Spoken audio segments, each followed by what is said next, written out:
How the Mighty Fall, and Why Some Companies Never Give In. Book by James C. Collins. Introduction.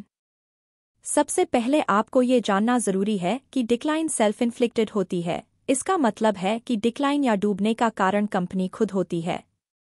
एक company इसके शुरुआती stage में खुद को दोबारा उठाने के लिए कई चीजें कर सकती है। डिक्लाइन को अवॉइड किया जा सकता है, पता लगाया जा सकता है और उसे पलटा जा सकता है। आइए डिक्लाइन के 5 स्टेज के बारे में जानते हैं। पहला स्टेज है एरोगेंस फ्रॉम सक्सेस, मतलब सक्सेस से आने वाला घमंड। दूसरा स्टेज है अनडिसिप्लिन्ड परस्यूट ऑफ ग्रोथ, मतलब बिना सोचे समझे बढ़ने की चाह। तीसरा है डिनायल ऑफ रिस्क, मतलब रिस्क को मानने से इनकार करना। चौथा ग्रास्पिंग फॉर सैल्वेशन है, जिसका मतलब है बचने की हर कोशिश करना। पांचवा है सेलिंग आउट और बैंक्रप्सी, मतलब कंपनी को बेच देना या दिवालिया हो जाना। कुछ कंपनियां तो स्टेज 4 तक गिरकर भी रिकवर कर पाई हैं। डिक्लाइन को रिवर्स करने के लिए अच्छे डिसिप्लिन मैनेजमेंट प्रैक्टिस की जरूरत होती है। ऐसी ही एक कंपनी है IBM, जिसने दिवालिया होने के बिल्कुल करीब आकर रिकवर किया और आज भी एक स्ट्रॉन्ग कंपनी बनी हुई है। दूसरी कंपनियां जिनके बारे में आप इस समरी में जानेंगे वो है Motorola, circuit city, Merck, Rubbermaid, HP, Zenith और जेरॉक्स। इस बुक के ऑथर जिम कॉलिंस ने सालों तक कई कंपनीज को स्टडी किया है। उन्होंने अपनी बुक गुड टू ग्रेट और बिल्ड टू लास्ट में सक्सेसफुल कंपनियों के प्रिंसिपल को डिस्कस किया है। कॉलिंस ने हाउ द माइटी फॉल में उन गलतियों के बारे में बात की है जो बड़ी बड़ी कंपनियों ने की हैं। इस समरी के लेसन का इस्तेमाल करके अपनी कंपनी के डिक्लाइन को अवॉइड, डिटेक्ट और रिवर्स कीजिए। Stage 1 hubris born of success. Hubris शब्द पुराने ग्रीस ज़माने से लिया गया है। यह बहुत ज्यादा बढ़े हुए अभिमान या घमंड को दिखाता है जो एक हीरो की फेलियर का कारण बनता है। एक बड़ी कंपनी का डिक्लाइन या डूबना उसके सक्सेस से आने वाले घमंड से शुरू होता है। यह इस कॉन्फिडेंस से शुरू होता है कि चाहे कुछ भी हो जाए कंपनी हमेशा कामयाब होती रहेगी। मोटोरोला ने एरोगेंट नेग्लेक्ट मतलब घमंड के कारण नजरअंदाज करने के साइन दिखाए थे। 1980 का दशक मोटोरोला के लिए बहुत अच्छा था। यह दुनिया की सबसे ज्यादा विजनरी कंपनियों में से एक कंपनी मानी गई थी। उनका एनुअल रेवेन्यू 5 बिलियन से 27 बिलियन तक बढ़ गया था। 1995 में मोटोरोला के एग्जीक्यूटिव्स को यह यकीन था कि उनका नया प्रोडक्ट स्टारटैक सेल फोन बहुत हिट होगा। स्टारटैक उस समय का सबसे स्मार्ट सेल फोन था। यह स्लीक क्लैमशेल डिजाइन वाला पहला सेल फोन था। डिजिटल टेक्नोलॉजी तेजी से बढ़ रही थी, उसके बावजूद भी कंपनी ने स्टारटैक में एनालॉग टेक्नोलॉजी का इस्तेमाल किया। मोटोरोला के सीनियर लीडर्स ने इस पर उतना ध्यान नहीं दिया। उनका मानना था कि उनकी कंपनी के 43 बिलियन कस्टमर उनकी एनालॉग टेक्नोलॉजी से खुश थे। मोटोरोला ने एक कैरियर कंपनी बेल अटलांटिक से बात की। मोटोरोला चाहती थी कि अगर उन्हें स्टारटैक बेचना है तो वो जो फ़ोन अपने कस्टमर को ऑफर करते हैं उनमें से 75% मोटोरोला फ़ोन होने चाहिए। साथ ही उन्हें मोटोरोला फ़ोन को स्टैंड अलोन यानी सबसे अलग डिस्प्ले में भी रखना होगा। बेल अटलांटिक मोटोरोला के इस घमंड से चिढ़ गया। बेल के एग्जीक्यूटिव ने पूछा, इसका मतलब है कि अगर हम आपकी शर्तें नहीं मानते तो आप स्टारटैक को न्यूयॉर्क में नहीं बेचेंगे? और सच में बेल अटलांटिक ने उन्हें मना कर दिया। बाकी सेलफोन कंपनीज ने इस मौके का फायदा उठाकर बेल के साथ अपनी डील पक्की कर ली। जहां मार्केट के 50% हिस्से के साथ मोटोरोला नंबर 1 सेलफोन कंपनी थी, 1999 में ये हिस्सा घटकर 17% रह गया।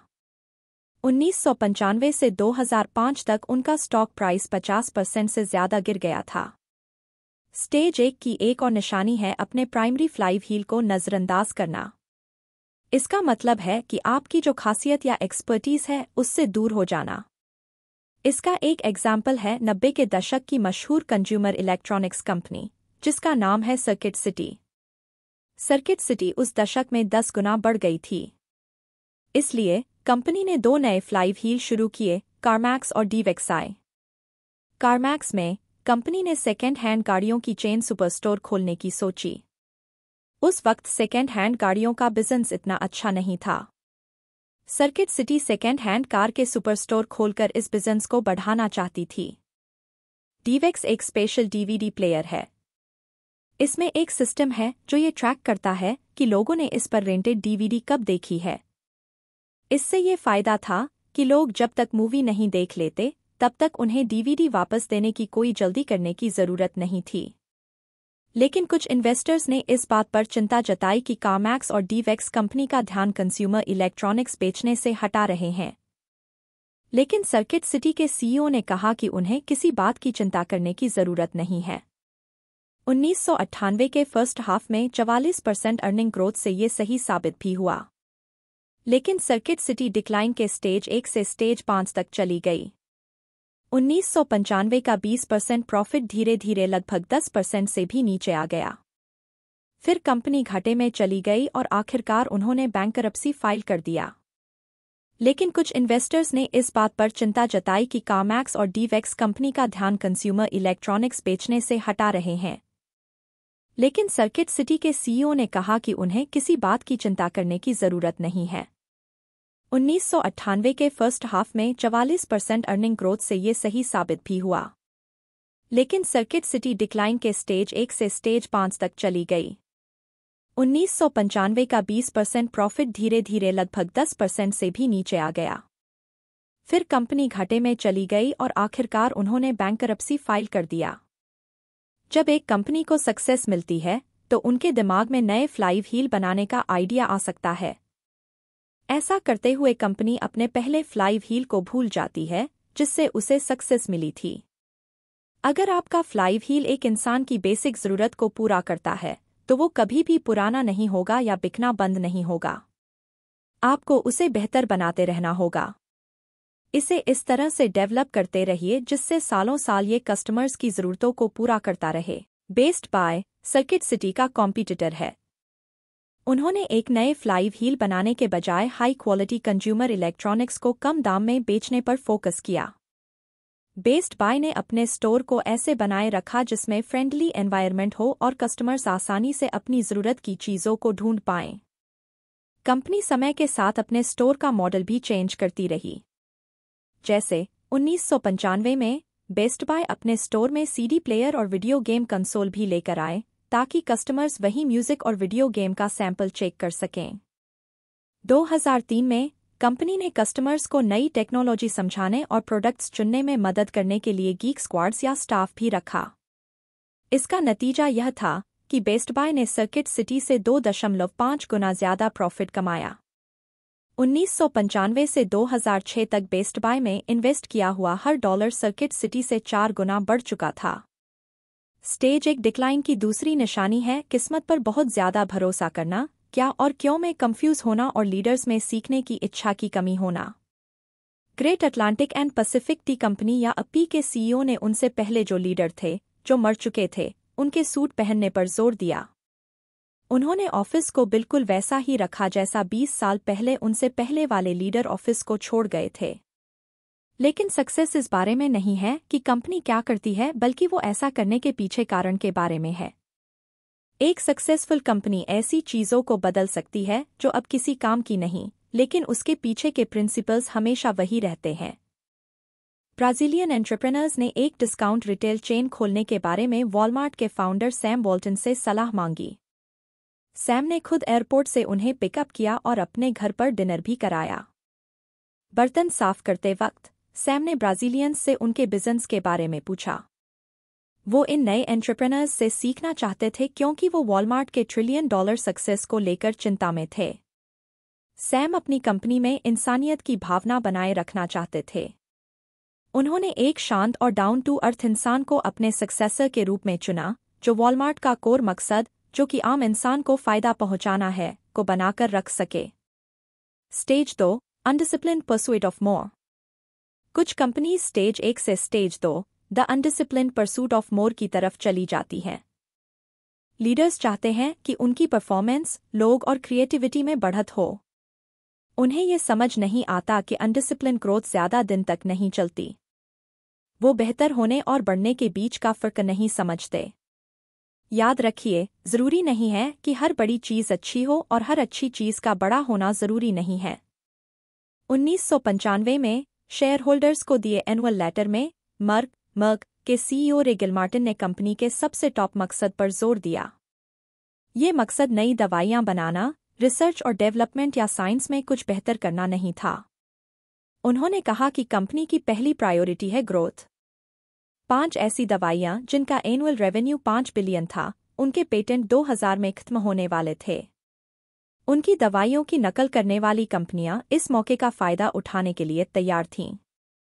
मर्क के हाथ से कई बिलियन डॉलर की सेल्स निकलने वाली थी। हार्वर्ड बिजनेस स्कूल की एक स्टडी ने भी बताया कि किसी नए मॉलिक्यूल का बड़ा प्रॉफिट कमाने के चांस 15,000 में से एक है। लेकिन गिलमार्टिन ने इसके लिए कोई चिंता नहीं दिखाई।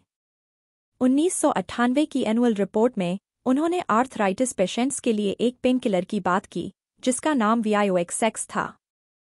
VIOXX को ब्लॉकबस्टर माना जा रहा था। गिलमार्टिन ने कहा कि ये मर्क का आज तक का बेस्ट लॉन्च होगा। 8,000 आर्थराइटिस पेशेंट की शुरुआती जांच में यह पाया गया कि VIOXX में अपने कॉम्पिटिटर नेप्रॉक्सिन के मुकाबले पेट से जुड़े साइड इफेक्ट कम थे। लेकिन स्टडी में ये भी बताया गया कि VIOXX लेने वाले पेशेंट्स के मुकाबले नेप्रॉक्सिन इस्तेमाल करने वाले पेशेंट को हार्ट अटैक और स्ट्रोक कम हुआ है। फिर भी मर्क पीछे नहीं हटा। 2002 में VIOXX की सेल्स 2.5 बिलियन पहुंची। पूरे अमेरिका में VIOXX की 100 मिलियन से भी ज्यादा प्रिस्क्रिप्शन थे। वहीं क्रिटिक्स लगातार VIOXX को लेकर अपनी चिंता जताते रहे। 2004 में सेफ्टी मॉनिटर टीम ने चिंताजनक डेटा के बारे में बताया। जिन पेशेंट्स ने प्लेसबो की जगह VIOXX 18 महीने लगातार ली थी, उन्हें हार्ट अटैक और स्ट्रोक ज्यादा हुए थे। सीईओ गिलमार्टिन ने एक अखबार से कहा कि उन्हें इसका जरा भी अंदाजा नहीं था और वो भी इस बात से शॉक्ड हैं। इस डेटा को जानने के एक हफ्ते बाद मर्क ने VIOXX को मार्केट से निकाल लिया। कंपनी का स्टॉक भी $45 से $33 तक गिर गया। सिर्फ एक दिन में कंपनी ने मार्केट कैपिटलाइजेशन में $25 बिलियन खो दिए।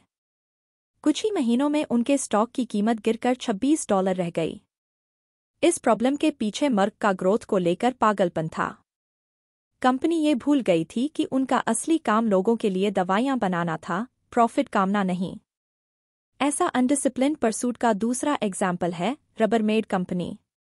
ये कंपनी पिछले 50 सालों से ज्यादा से किचन के बर्तन बनाने के लिए जानी जाती थी। लेकिन 1990 में रबरमेड में बहुत ज्यादा इनोवेशन, एम्बिशन और अग्रेशन था। 1994 में कंपनी के सीईओ ने कहा कि कंपनी ग्रो करने की सोच रही है। यह ग्रोथ नए मार्केट से, नई टेक्नोलॉजी से, नई जगहों और नई चीजें हासिल करके मिली। रबरमेड का एम था हफ्ते में 7 दिन और साल के 365 दिन एक नया प्रोडक्ट लॉन्च करना। वो हर साल एक नई प्रोडक्ट कैटेगरी में घुसना चाहते थे। इसका नतीजा यह हुआ कि रबरमेड के पास 3 साल में 1000 तरह के नए प्रोडक्ट थे। रॉ मटेरियल का खर्च दुगना हो जाने और टारगेट पूरा ना हो पाने जैसी कई प्रॉब्लम सामने आने लगी। कंपनी समय पर डिलीवरी करने जैसे मामूली काम भी नहीं कर पा रही थी। 1994 से 1998 तक रबरमेड बहुत तेजी से स्टेज 1 से स्टेज 5 डिक्लाइन तक पहुंच गई। 1995 में कंपनी ने कई दशकों में अपना पहला लॉस रिपोर्ट किया। उनके 9 प्लांट को बंद कर दिया गया था, 1000 एम्प्लॉयीज को काम से निकाला गया था और 6000 से ज्यादा प्रोडक्ट डिजाइन को हटाया गया। 1998 में रबरमेड को न्यूवेल कॉर्पोरेशन ने खरीद लिया। एक समय की मानी हुई कंपनी अब बस एक सब्सिडरी कंपनी बनकर रह गई थी। स्टेज 2 के दूसरे मार्कर हैं पावर का गलत हाथों में चले जाना या बड़े या इम्पोर्टेंट पोजीशन पर गलत इंसान का होना। कई बार एक अच्छा सीईओ एक काबिल सक्सेसर तैयार नहीं करने में फेल हो जाता है। उसके बाद कमजोर लोग आते हैं जो कंपनी को स्टेज 3 में गिराने के जिम्मेदार होते हैं। कभी कभी एक सीईओ लंबे समय तक पावर में रहते हैं और जब वह अपनी पोजीशन अपने सक्सेसर को देते हैं तब तक वह कंपनी चलाने के लिए बहुत ज्यादा उम्र का हो चुका होता है। कभी कभी बोर्ड मेंबर्स दूसरी कंपनी से लीडर को लाते हैं जिसके कोर वैल्यू कंपनी के कोर वैल्यू से अलग होते हैं। इसका नतीजा यह होता है कि नया सीईओ एक वायरस की तरह बन जाता है। आप ये कैसे जानेंगे कि इम्पोर्टेंट पोजीशन के लिए कौन सा इंसान सही है और कौन सा इंसान गलत? गलत लोग अपनी जॉब को काम की तरह देखते हैं, जबकि सही लोग अपने काम को जिम्मेदारी समझते हैं। जब आप गलत लोगों से पूछते हैं कि आप क्या करते हैं, तो वो अपना जॉब टाइटल बताएंगे। लेकिन अगर आप यही सवाल सही लोगों से पूछते हैं, तो वो हमेशा ये जवाब देंगे, मैं इस चीज़ के लिए जिम्मेदार हूँ। मैं जो करता हूँ उसकी पूरी जिम्मेदारी लेता हूँ। Stage 3, denial of risk and peril. Stage 1 में हमने मोटोरोला के नए प्रोडक्ट स्टार्टअप को लेकर उनका घमंड देखा। कुछ साल बाद कंपनी ने इरिडियम को लेकर बड़ा रिस्क लेने की गलती की। मोटोरोला ने उस प्रोडक्ट के सक्सेसफुल ना होने के सबूत को नज़रअंदाज किया और उसे लॉन्च किया। ये स्टेज 3 है, denial of risk and peril, मतलब रिस्क को अनदेखा करना और बर्बाद हो जाना। मोटोरोला के एक इंजीनियर अपनी पत्नी के साथ बहामास में छुट्टी मना रहे थे। 1985 का साल था। उसकी पत्नी ने न्यूयॉर्क में अपने क्लाइंट्स से कांटेक्ट करने की कोशिश की, लेकिन ऐसा कर नहीं पाई तो इंजीनियर को एक आइडिया आया। क्यों ना सैटेलाइट का एक ग्रिड बनाया जाए जो दुनिया के हर कोने में स्ट्रॉन्ग फोन कनेक्शन होना पक्का कर सके। एक माउंटेन क्लाइंबर की फेमस कहानी है जो माउंट एवरेस्ट पर चढ़ते हुए मर गया था। जब वो 28,000 फीट पर ठंड में धीरे धीरे मर रहा था, तब उसने फोन के जरिए अपनी पत्नी से ये आखिरी शब्द कहे, अच्छे से सोना माय डियर, ज्यादा चिंता मत करना। स्लाइड के फोन लिंक के बिना वह शख्स कभी भी अपनी पत्नी से आखिरी बार बात नहीं कर पाता। मोटोरोला ऐसा फोन कनेक्शन दुनिया के हर कोने में बनाना चाहते थे। सीईओ रॉबर्ट गेल्विन ने सोचा कि ये इरिडियम नाम का नया वेंचर अगली बड़ी चीज बनेगा। 1991 में मोटोरोला ने इरिडियम को एक अलग कंपनी बना दिया जिसमें मोटोरोला सबसे बड़ा शेयर होल्डर था। कंपनी ने इरिडियम में $537 मिलियन इन्वेस्ट किए और अपनी गारंटी में $750 मिलियन का लोन भी लिया।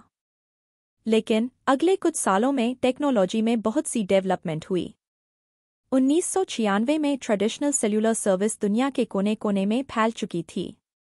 इसने इरिडियम के मेन पर्पस को ही खत्म कर दिया। अगर इंजीनियर की वाइफ तब बहामास से अपने क्लाइंट्स को कॉल करती तो उन्हें कनेक्ट करने में कोई प्रॉब्लम नहीं आती। इरिडियम के साथ और भी परेशानियां थीं। वो एक ईंट के जितना बड़ा था और वो सिर्फ बाहर की जगहों में ही काम करता था। ऐसे कितने लोग होंगे जो इस ईंट को एक देश से दूसरे देश लेकर घूमेंगे और घर में सिर्फ एक फ़ोन कॉल करने के लिए बाहर सड़क पर निकलेंगे। एक इरिडियम फ़ोन की कीमत $3,000 थी। हर एक कॉल की कीमत $3 से $5 प्रति मिनट पड़ती थी। दूसरी तरफ सेलफोन के रेट समय के साथ कम होते जा रहे थे। ऐसी भी रिमोट जगहें हो सकती हैं जहां अभी भी इरिडियम की ज़रूरत होगी, लेकिन ऐसे बहुत कम लोग होंगे जो साउथ पोल या माउंट एवरेस्ट से कॉल करेंगे। इन सब नेगेटिव सबूतों के बावजूद मोटोरोला ने 1998 में इरिडियम लॉन्च किया। अगले ही साल इरिडियम ने बैंकरप्सी के लिए फाइल कर दिया। मोटोरोला ने $2 बिलियन से ज्यादा का लॉस सहा और नीचे स्टेज 4 तक गिर गए। वाटरलाइन प्रिंसिपल नाम का एक कॉन्सेप्ट है। आप इसे डिसीजन लेने या रिस्क लेने के लिए इस्तेमाल कर सकते हैं। सोचिए कि आप एक नाव में हैं। कोई भी गलत फैसला आपकी नाव में छेद कर देगा। अगर वो छेद वाटरलाइन मतलब पानी की सतह से ऊपर हुआ, तो आप उसे ठीक कर पाएंगे, उस गलती से सीखेंगे और सेल करते रहेंगे। लेकिन अगर छेद वाटरलाइन से नीचे हुआ, तो पानी नाव में भर जाएगा और आपकी नाव डूब जाएगी। बड़ी कंपनीज बड़ा जुआ खेती हैं, लेकिन वो हमेशा उस गलती से दूर रहती हैं जिसकी वजह से वाटरलाइन से नीचे छेद हो सकता है। जब भी आप कोई बड़ा जुआ खेलें, खुद से ये 3 सवाल पूछिए। पहला, अगर सब कुछ ठीक हुआ तो आपको क्या फायदे होंगे? दूसरा, अगर चीजें गलत हो जाती हैं तो इसके नतीजे क्या होंगे? तीसरा, क्या आप इन नतीजों को झेल सकते हैं? स्टेज 3 के दूसरे मार्कर हैं बाहरी ताकतों को ब्लेम करना और टीम में कम्युनिकेशन या सहयोग खराब होगा। लीडर्स अपनी फेलियर की जिम्मेदारी नहीं लेते और इन हालातों का जिम्मेदार बाहरी फैक्टर को ठहराते हैं। टीम के मेंबर प्रॉब्लम को फैक्ट्स या लॉजिक के बेसिस पर डिस्कस नहीं करते। वो प्रॉब्लम को सोल्व करने के बजाय बहस करने में और एक दूसरे को दोष देने में लग जाते हैं। Stage 4, grasping for salvation. Stage 4 के मार्कर हैं एक ऐसे लीडर की खोज करना जो कंपनी को डूबने से बचा सके, घबराहट और हड़बड़ाहट और लगातार सिल्वर बुलेट चलाना। सिल्वर बुलेट का मतलब है नई स्ट्रेटेजी, नई चीज़ों को हासिल करना या अपनाना, नए इनोवेशन जैसे बड़े कदम उठाना। डूबती हुई कंपनी हालातों को बदलने के लिए गेम चेंजिंग सॉल्यूशन खोजती है। प्लैट 1992 से 1999 तक एचपी के सीईओ थे। उनकी लीडरशिप में कंपनी ने संभाले ना जा सकने वाले रेट से तरक्की की। एचपी को $15 बिलियन एनुअल रेवेन्यू तक पहुंचने में 25 साल लगे थे। लेकिन प्लैट के समय के दौरान एचपी 4 साल में 30 बिलियन और अगले 3 साल में $45 बिलियन तक पहुंच गई थी। 1998 में कंपनी ने रुकावट का सामना किया और उसने लगातार 5 क्वार्टर में इन्वेस्टर्स को निराश किया। अगर प्लैट ने ग्रोथ पर लगाम लगाई होती और धीरे से स्मूथली ग्रोथ की होती तो 90 के दशक के आखिर में भी एचपी एक सक्सेसफुल कंपनी साबित होती। लेकिन ऐसा नहीं हुआ और प्लैट को रिजाइन करना पड़ा। 1999 में इंटरनेट कंपनियों ने लॉ ऑफ इकोनॉमिक्स को गलत साबित किया। Amazon जैसी कंपनी सिर्फ 5 साल में जीरो से उठकर $15 बिलियन तक पहुंच गई थी। एचपी ने सोचा कि उन्हें एक नए यंग लीडर की जरूरत है। एचपी की नई सीईओ ल्यूसेंट टेक्नोलॉजी की कार्ली फियोरिना थी। फॉर्च्यून मैगजीन ने उन्हें नंबर 1 सबसे पावरफुल वुमन इन बिजनेस कहा था। आर्टिकल में ये लिखा था कि वो दुनिया की सबसे एक्साइटिंग, ग्लैमरस और सुपरस्टार फीमेल एग्जीक्यूटिव हैं।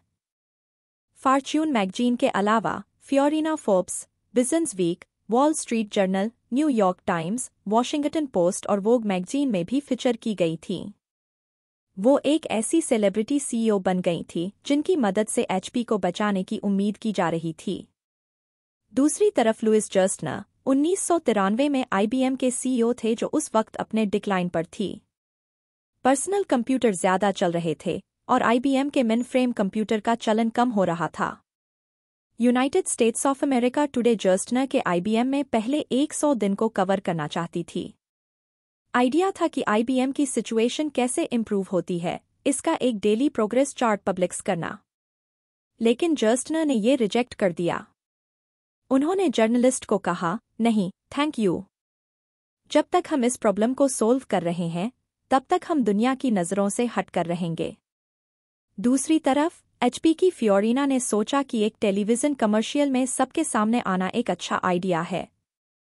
इस शूटिंग का सेटअप उस मशहूर गैराज में किया गया था जहां ह्यूलेट एंड पैकर्ड ने 1930 में कंपनी को शुरू किया था। फियोरिना ने कमर्शियल में कहा, कंपनी रीइन्वेंट हो रही है। यह ओरिजिनल स्टार्टअप फिर से वैसा ही काम करेगा जैसा उसने पहले किया था। बस देखते जाइए। फियोरिना ने बड़ी बड़ी स्ट्रैटेजीज बनाई। उन्होंने एचपी के ब्रांड को एक नया स्लोगन इन्वेंट के साथ जोड़ा। फोर्ब्स में उनकी कवर स्टोरी में उन्होंने कहा, लीडरशिप एक परफॉर्मेंस है। एचपी के एम्प्लॉइज की एक गैदरिंग में फियोरिना ने अपने स्पीच में कहा, हमें आपको भविष्य की एक साफ झलक देनी थी और हमने आपको यही देने का तय किया है। आईबीएम में जर्स्टनर ने एक अलग तरीका अपनाया।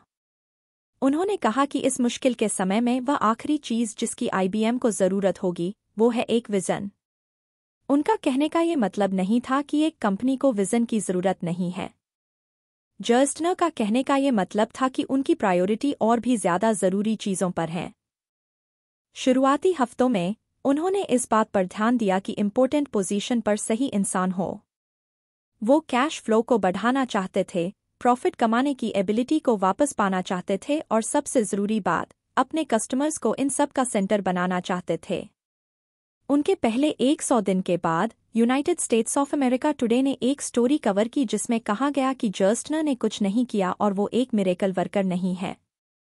जब उनसे आईबीएम के क्राइसिस के बारे में पूछा गया तो उन्होंने जवाब दिया, मुझे क्राइसिस का एहसास नहीं लेकिन मुझे अर्जेंसी का एहसास है। भले ही कंपनी अच्छा करे या खराब करे, मुझ में एक अर्जेंसी का एहसास है जो कभी नहीं बदलता। तो आखिर रिजल्ट क्या आया? एचपी और आईबीएम दोनों ही डिक्लाइन के हालात में थी। फियोरिना और जर्स्टनर दूसरी कंपनी से लाए हुए नए सीईओ थे। जर्स्टनर ने आईबीएम के प्रॉफिट को धीरे धीरे बढ़ाया। फियोरिना ऐसा नहीं कर पाई। आईबीएम के सेल्स का रिटर्न स्मूथली बढ़ा। ये जर्स्टनर के पहले साल में 5% था और उनके आखिरी साल में 9%। इससे बिल्कुल उल्टा, एचपी के सेल्स के रिटर्न कभी ऊपर और कभी नीचे जा रहे थे। फ्योरिना के पहले साल में ये 7% से शुरू हुआ। 2002 में ये नेगेटिव में चला गया, जो कंपनी की हिस्ट्री में पहला लॉस था। फिर 2004 में सेल्स रिटर्न 4% पर आ गया। 2005 में एचपी के बोर्ड मेंबर्स ने फ्योरिना को निकाल दिया।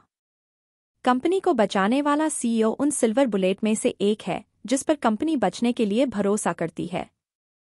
बाकी सिल्वर बुलेट हैं नए प्रोडक्ट, नई टेक्नोलॉजी, कंसल्टेंट को हायर करना और एक इमेज मेकओवर करवाना। एक डूबती हुई कंपनी रिकवर करने के लिए हम्बल और स्टेप बाय स्टेप प्रोसेस का इस्तेमाल करने के बजाय जल्दी और बोल्ड सॉल्यूशन चुनती है।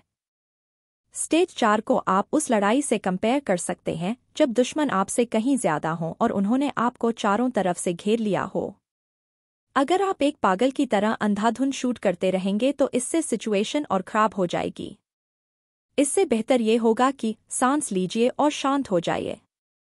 फोकस कीजिए और एक बार में एक प्रॉब्लम पर ध्यान दीजिए। ऐसा ही आईबीएम के लुइस जर्स्टनर ने किया था। स्टेज 5 कैपिचुलेशन टू इरेलीवेंस और डेथ। स्टेज 5 पर कंपनी के पास 2 चॉइस होती हैं। हार मान लीजिए और जो कुछ बचा है उसे बेच दीजिए या बैंकरप्ट होने तक लड़ते रहिए। किसी कंपनी की किस्मत में नहीं लिखा है कि वो स्टेज 1 से स्टेज 5 तक चली जाएगी। डिक्लाइन के शुरुआती स्टेज में कंपनी सही डिसीजन लेकर इस डिक्लाइन को पलट भी सकती है। आईबीएम और डिज्नी ऐसा कर पाए, लेकिन अगली कंपनी ऐसा नहीं कर पाई। Zenith black and white television बनाने वाली नंबर 1 कंपनी थी। कंपनी के पास स्टेज 4 में खुद को बचाने का मौका था, लेकिन वो ऐसा नहीं कर पाई और स्टेज 5 में गिर गई। सीईओ यूजीन मैकडोनल्ड जेनिथ को रेडियो और टेलीविजन बनाने वाली लीडिंग कंपनी के पोजीशन पर लेकर गए। 1950 में इन्वेस्ट किया हुआ हर डॉलर 1965 में 100 गुना बढ़ चुका था और तभी जेनिथ ने stage 1 hubris born of success में कदम रखा। जापानीज अपने सस्ते पर अच्छी क्वालिटी के टेलीविजन के साथ आए। उनके ब्रांड मार्केट में पकड़ बना रहे थे। जेनिथ ने इस खतरे को नजरअंदाज किया। कंपनी इस बात को लेकर कॉन्फिडेंट थी कि जापानीज कभी उनके ग्रेट अमेरिकन क्वालिटी ब्रांड को हरा नहीं पाएंगे। लेकिन 1960 के आखिर और 1970 के शुरुआत में जेनिथ स्टेज 2 पर आ गई। तब तक ये कंपनी कलर टेलीविजन की नंबर 1 कंपनी बन चुकी थी। जेनिथ ने मैन्युफैक्चरिंग में बहुत ज्यादा इन्वेस्ट करके अनडिसिप्लिन परसुइट फॉर मोर की निशानी दिखाई। इसका नतीजा ये हुआ कि कंपनी ने अपने डेट टू इक्विटी रेशियो, मतलब कंपनी के पास जो पैसा है और कंपनी को जो पैसा चुकाना है, उसके बीच के फर्क को डबल कर दिया। जेनिथ का पावर सक्सेशन भी प्रॉब्लमैटिक था। आखिरकार कंपनी फोर्ड से एक नया सीईओ लेकर आई। Stage 3 denial of risk and peril में जेनिथ ने अपने डिक्लाइन के लिए बाहरी फोर्स को जिम्मेदार ठहराया। लीडर्स ने खराब इकॉनमी, तेल के दाम, जापानीज के ट्रेड करने के तरीकों और बाकियों को इस बात के लिए दोष दिया। उन्होंने ये कभी नहीं माना कि वो जापानीज से मुकाबला नहीं कर पाए। जेनिथ ने मार्केट में अपना हिस्सा बढ़ाने के लिए अपने प्राइस को कम कर दिया। कंपनी ने और लोन भी लिया, लेकिन इन कदमों ने सिर्फ प्रॉफिट करने के रेशियो को 3 दशकों में सबसे खराब लेवल पर ले गया। 1970 के आखिर में zenith stage 4 grasping for salvation तक पहुंच चुका था। एक सीनियर लीडर ने बिजनेस वीक को बताया, हमारा प्लान है हर चीज आजमा कर देखना। कंपनी ने कई नए प्रोडक्ट कैटेगरी में एंटर किया। उन्होंने VCR, video discs, home security camera, cable TV coder और पर्सनल कंप्यूटर बनाना शुरू किया।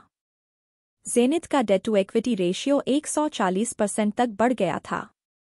कंपनी के पास पर्सनल कंप्यूटर के जरिए अपने डिक्लाइन को रिवर्स करने का मौका था। जेरी पलमैन की लीडरशिप में नए डेटा सिस्टम यूनिट ने अच्छा परफॉर्म किया था। वो प्रिंसटन के कनलॉर्ड थे और हार्वर्ड बिजनेस स्कूल में अपनी क्लास के टॉपर भी थे। पलमैन जेनिथ के सीईओ बने। Company IBM compatible personal computer बनाने वाली दूसरे नंबर की कंपनी बनी। जेनिथ लैपटॉप की भी लीडिंग ब्रांड बन गई। 1980 से 1989 तक डेटा सिस्टम यूनिट ने अपने रेवेन्यू को 30 गुना बढ़ा दिया। कंपनी का लगभग पूरा प्रॉफिट इसी से आता था। जेनिथ कॉम्पैक या डेल बन सकता था। लेकिन कंपनी का टीवी बिजनेस अभी भी था, जिस वजह से वो आगे नहीं बढ़ पा रहे थे। ज़ेनिथ की फाइनेंशियल सिचुएशन और बिगड़ने लगी। कंपनी के पास कैश खत्म होने लगा। पर्लमैन ने टीवी बिजनेस को बेचने की कोशिश की, लेकिन इसके लिए जो ऑफर वो चाहते थे, उन्हें नहीं मिला। कुछ साल पहले ही ज़ेनिथ को अपने टीवी बिजनेस को बंद कर देना चाहिए था और अपने बचे हुए रिसोर्सेज को पर्सनल कंप्यूटर बनाने में लगाना चाहिए था। लेकिन अब बहुत देर हो चुकी थी। अब पर्लमैन के पास कोई ऑप्शन नहीं बचा था। शेयर होल्डर्स गुस्से में थे और कंपनी 500 मिलियन के कर्ज में फंस चुकी थी। 1989 में उन्होंने पर्सनल कंप्यूटर बिजनेस को बुल कॉर्पोरेशन को बेच दिया। पर्लमैन ने 6 साल बाद रिजाइन कर दिया। वो एक इंटेलिजेंट और काबिल सीईओ थे। लेकिन ये काफी नहीं था क्योंकि कंपनी में स्टेज 1 से ही काफी प्रॉब्लम थी। पर्लमैन के छोड़ने के बाद कंपनी ने अगले 10 साल में 5 सीईओ बदले, लेकिन कुछ नहीं बदला और उन्होंने आखिरकार बैंकरप्सी के लिए फाइल कर दिया। Well founded hope. कहानी यहीं खत्म नहीं होती। कुछ कंपनियां स्टेज 4 तक पहुंचने के बाद भी रिकवर करके आगे बढ़ गई। हम यह ट्रेंड जेरॉक्स में देख सकते हैं। कंपनी का $273 मिलियन का लॉस हुआ था। 2 ही साल में स्टॉक का प्राइस 92% नीचे गिर गया था। शेयर होल्डर्स का $38 बिलियन पैसा डूब चुका था। जेरॉक्स पर $19 बिलियन का कर्ज था और उनके पास सिर्फ $100 मिलियन ही कैश बचा था। यह बहुत ही खराब सिचुएशन थी। जेरॉक्स ने आईबीएम से रिचर्ड थॉमस को हायर करके खुद को बचाने की कोशिश की। वो लुइस गर्स्टनर की टीम से थे। बोर्ड को लगा कि थॉमस कुछ बदलाव लेकर आएंगे, लेकिन वो सीईओ के तौर पर 1 साल से ज्यादा टिक नहीं पाए। 2000 में बोर्ड के पास ऑप्शन खत्म हो रहे थे। चेयरमैन ने मुल्काही को बुलाया, जो जेरॉक्स के सेल्स और ह्यूमन रिसोर्स में 25 साल काम कर चुकी थीं। यह पूरी तरह अनएक्सपेक्टेड था। मुल्काही जानती थी उन्हें सीईओ के रूप अपॉइंट करना आखिरी उपाय था। उनका नाम फॉर्च्यून मैगजीन की 50 most powerful women in business में नहीं था। पहले 3 साल में उन पर सिर्फ 4 आर्टिकल्स ही छपे थे। मुल्काही के मैनेजमेंट स्टाइल को जानने के लिए न्यूज़वीक ने उन्हें एक इंटरव्यू में बुलाया भी था, लेकिन उन्होंने मना कर दिया। वो वहां के कल्चर को खत्म करके कंपनी को रातों रात बदलकर स्टेज 5 पर ला सकती थी। लेकिन मुल्काही ने ऐसा नहीं किया। उन्होंने कहा, मैं खुद कल्चर हूं। अगर मैं अपने साथ कल्चर नहीं ला पाई, तो मैं इस जॉब के लिए सही इंसान नहीं हूं। कुछ क्रिटिक्स ने उनकी सीईओ की काबिलियत पर सवाल भी खड़े किए। लेकिन मुल्काही एक इनसाइडर और एक टीम प्लेयर थी। वो कंपनी में 25 सालों से काम कर रही थी। उनके अंदर कंपनी को बचाने की बहुत इच्छा थी। मुल्काही ने 2 साल तक वीकेंड्स पर भी काम किया। उन्होंने कई प्रोडक्ट बंद करवाए, जिसमें इंकजेट प्रिंटर भी था, जो प्रोजेक्ट उन्होंने अपने करियर के शुरुआती दिनों में लीड किया था। ये फैसले आसान नहीं थे, लेकिन लेने जरूरी थे। कई लोगों ने उन्हें बैंकरप्सी फाइल करने के सुझाव दिए और रिसर्च और डेवलपमेंट पर कम खर्च करने की सलाह दी। लेकिन मुल्काही टिकी रहीं। उन्होंने आईडी पर लॉन्ग टर्म इन्वेस्टमेंट के तौर पर भरोसा किया। वो ये मानती थी कि यही है जो जेरॉक्स को आने वाले सालों में जिंदा रखेगा। मुल्काही ने कड़ी कॉस्ट कटिंग की, लेकिन उन्होंने आईडी के बजट को बढ़ा दिया। 2001 में जेरॉक्स ने $376 मिलियन का लॉस दिखाया। लेकिन 2006 तक कंपनी की एक स्ट्रॉन्ग बैलेंस शीट थी और $1 बिलियन से ज्यादा का प्रॉफिट था। 2008 में चीफ एग्जीक्यूटिव मैगजीन ने मुल्काही को chief executive of the year का टाइटल दिया। अभी भी कोई गारंटी नहीं थी कि जेरॉक्स अच्छा करना जारी रखेगी, लेकिन 2000 में उसकी जो कंडीशन थी उसके मुकाबले उसने काफी अच्छी रिकवरी की थी। आप जितनी जल्दी ग्रास्पिंग फॉर सैल्वेशन मतलब बचने की हड़बड़ाहट या लालच को छोड़ देंगे, उतना आपके लिए बेहतर होगा। इसका जवाब वो सीरीज ऑफ सिल्वर नहीं है जो सिचुएशन को और भी खराब कर देती है। रिकवरी का रास्ता 2 चीजों से शुरू होता है। पहला है मैनेजमेंट के सही तरीकों को वापस लाना और दूसरा फोकस्ड स्ट्रेटेजिक थिंकिंग। मैनेजमेंट में डिसिप्लिन की कमी डिक्लाइन से जुड़ी है। स्ट्रांग मैनेजमेंट डिसिप्लिन रिकवरी की ओर लेकर जाती है। कंक्लूजन। आपने डिक्लाइन के पहले स्टेज हुबरी बोर्न ऑफ सक्सेस के बारे में जाना। मोटोरोला ने अपने प्रोडक्ट स्टार्टअप को घमंड के चलते नज़रअंदाज किया। सर्किट सिटी ने अपने प्राइमरी फ्लाईव्हील कंज्यूमर इलेक्ट्रॉनिक्स को अनदेखा किया। स्टेज 1 के दूसरे मार्कर हैं क्या और क्यों में कंफ्यूज हो जाना, किस्मत पर बहुत ज्यादा भरोसा करना और सीखने की इच्छा खो देना। आपने डिक्लाइन के दूसरे स्टेज अनडिसिप्लिन्ड परसूट ऑफ मोर के बारे में सीखा।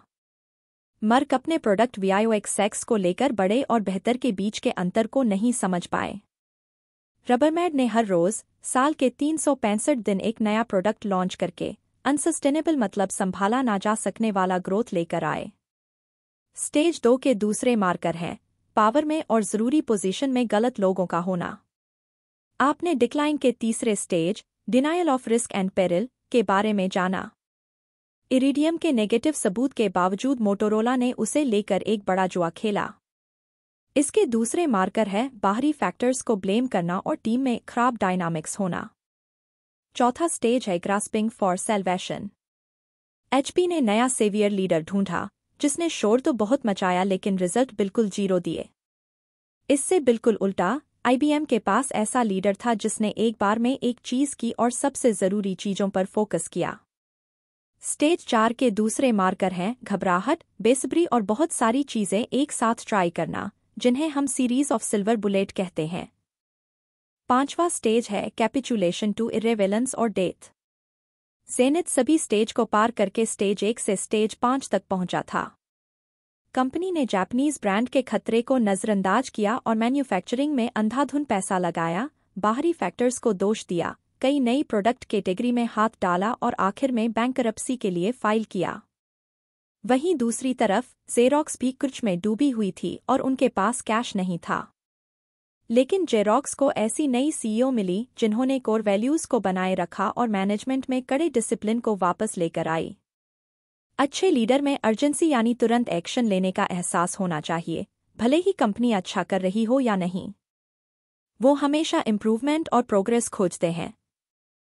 वो कभी अपने आप से संतुष्ट नहीं होते। अगर आपका बिजनेस डिक्लाइन में फंस चुका है तो अभी इसी वक्त मैनेजमेंट में काम करने के कड़े डिसिप्लिन के तरीकों को वापस लाइए। अगर आप अपने बिजनेस में अच्छा कर रहे हैं तो हमेशा डिक्लाइन की शुरुआती निशानियों पर नजर रखिए। यह मत सोचिए कि सक्सेस के दौर के बाद डिक्लाइन का आना तय है और उसे रोकना आपके बस के बाहर है। आपके अभी के हालात यह तय नहीं करते कि आगे चलकर आपके साथ क्या होगा। अपनी हिस्ट्री को, गलतियों को और हार को खुद को पीछे खींचने मत दीजिए। आपके पास अभी भी इस सिचुएशन को पलटने की चॉइस है। ऐसे फैसले लीजिए जो आपको फिर से ऊपर की ओर खींच सके। बड़ी कंपनियां गिरकर भी रिकवर करती हैं। बड़े बड़े लोग गिरते हैं लेकिन फिर रिकवर करते हैं। जब तक आप हार नहीं मानते तब तक उम्मीद बनी रहती है। अपने तरीके बदलिए लेकिन कोर मकसद को कभी मत छोड़िए। फेल्ड आइडियाज को खत्म कीजिए और बड़े ऑपरेशन को बंद कीजिए लेकिन हमेशा कंपनी को बेहतर बनाते रहिए। आप आज जो कर रहे हैं उससे अलग नई एक्टिविटी शुरू कीजिए लेकिन वो प्रिंसिपल्स जो आपको डिफाइन करते हैं उन्हें बनाए रखिए। रिकवरी के अपने रास्ते में नुकसान को कबूल कीजिए और दर्द को सहिए। याद रखिए, सक्सेस का मतलब है गिरना और बिना हार माने फिर से उठना।